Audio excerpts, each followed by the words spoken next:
So what this essentially means is if there's a situation that comes up that they didn't anticipate or were not prepared for, the chief electoral officer can call an audible, as it were.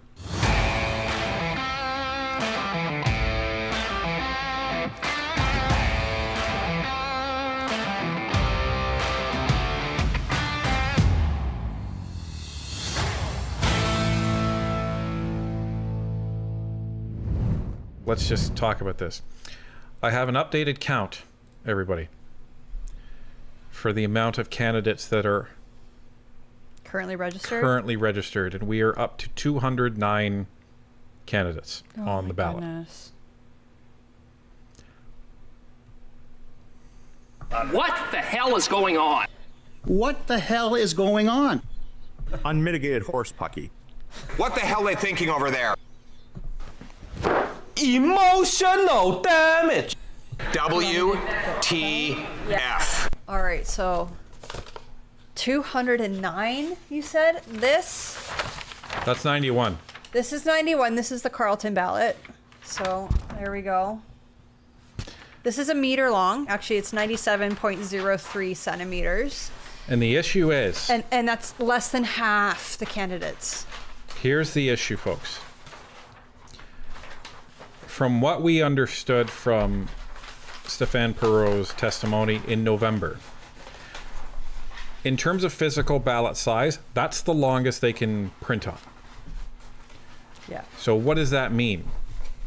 That means, and he said this in committee, it means that to add more names to that ballot, they need to shrink the font size. Well, and to make that ballot that I just held up in the first place, I want to say it was for the Toronto St. Paul's by-election, but don't quote me on that. They had to actually go in and change the Elections Canada Act to state that it was okay to have candidates in 2 columns instead of just one straight down the sheet. So they had to add like an emergency amendment to it. And I think that was when the chief electoral officer had asked the Liberals to do something about this. Well, and this is it, right? So the problem is, because I've been looking at the Elections Canada Act a lot over the last couple of days, as you can probably tell by what was in our videos.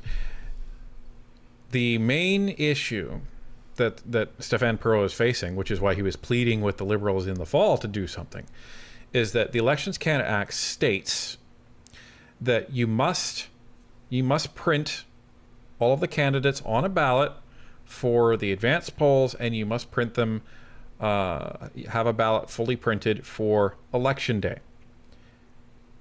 Now, it also says that the candidates must be legible to the average Canadian. Right, so you can't have like a size 2 font, right? Well, but this is going to be the problem.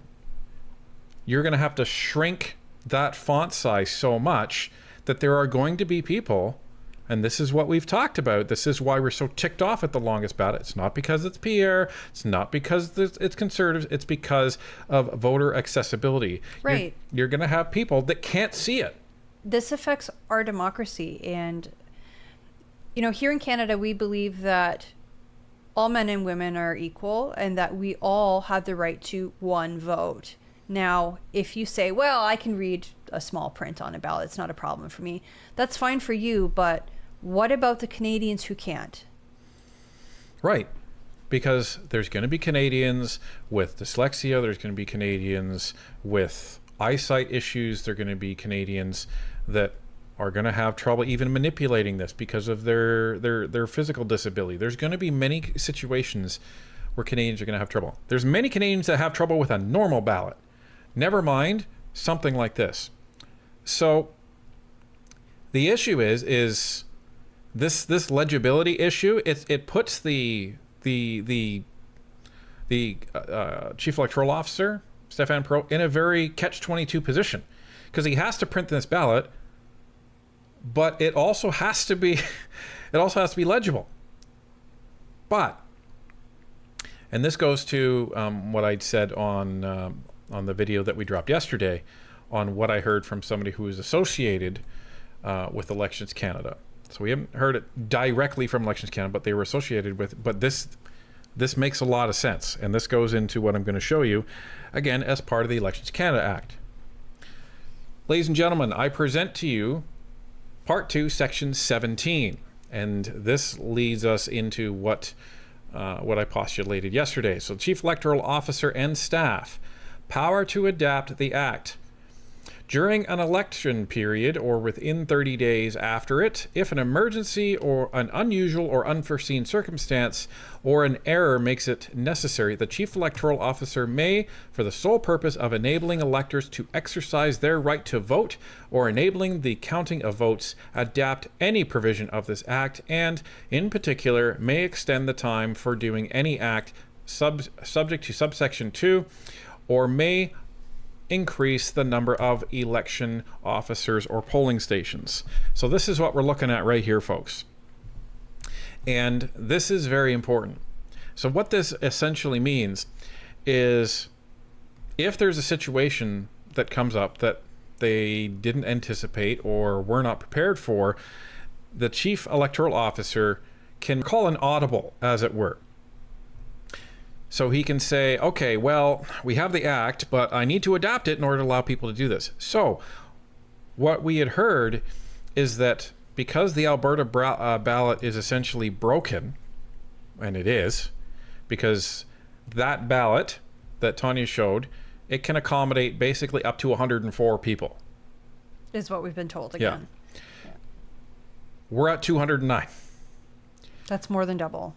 So the ballot is broken.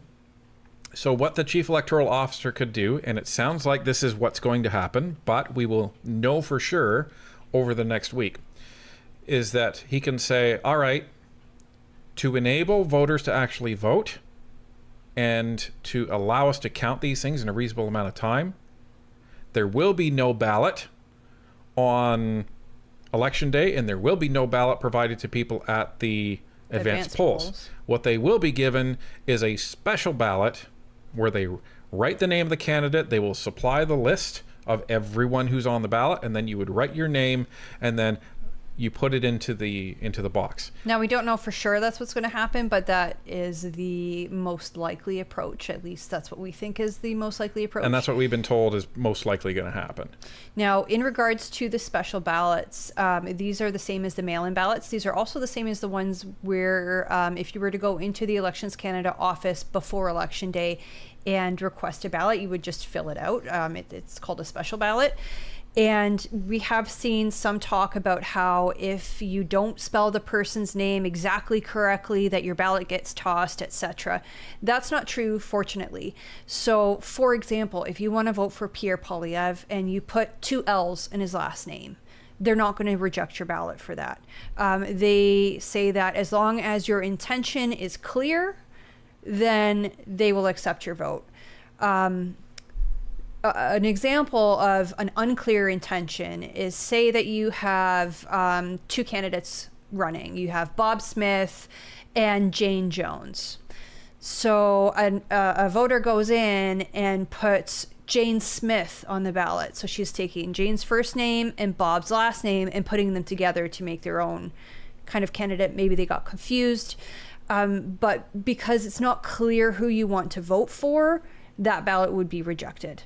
If you had written Bob Smith or Jane Jones, those would be accepted, even if maybe you spelled Jones with a Z instead of an S. Typically, those get accepted. Now, remember, for all of you that are living in Battle River Crowfoot and in any other riding and any other by-election, you don't have to wait until the advance polls, and you don't have to wait until Election Day to go and vote. You can go in basically as soon as the voting period starts. You can go in now, actually. Yeah, and you can go in right now to any of the Election Canada offices and ask for a special ballot and fill it out, and then you're done. You're voted. So I'm going to put that link that Ryan's talking about in the chat, and it describes all the ways to vote if you are living in Battle River Crowfoot. And it says there that you can go into the Elections Canada office, which is located in Camrose, and you can provide your ID and request a special ballot. You fill it out there and you give it to them right there. Now, the The only other option that I can think of that makes sense, but it makes less sense than that one, is that the chief electoral officer doesn't exercise his emergency powers, but gives every voter the option of the long ballot or a special ballot, because they're supposed to, by law, if you're not using the special powers, give you that ballot, or they can also give you the option of the special ballot. That way the voter is making the choice which ballot they're actually going to use. So that's the other approach that they could take.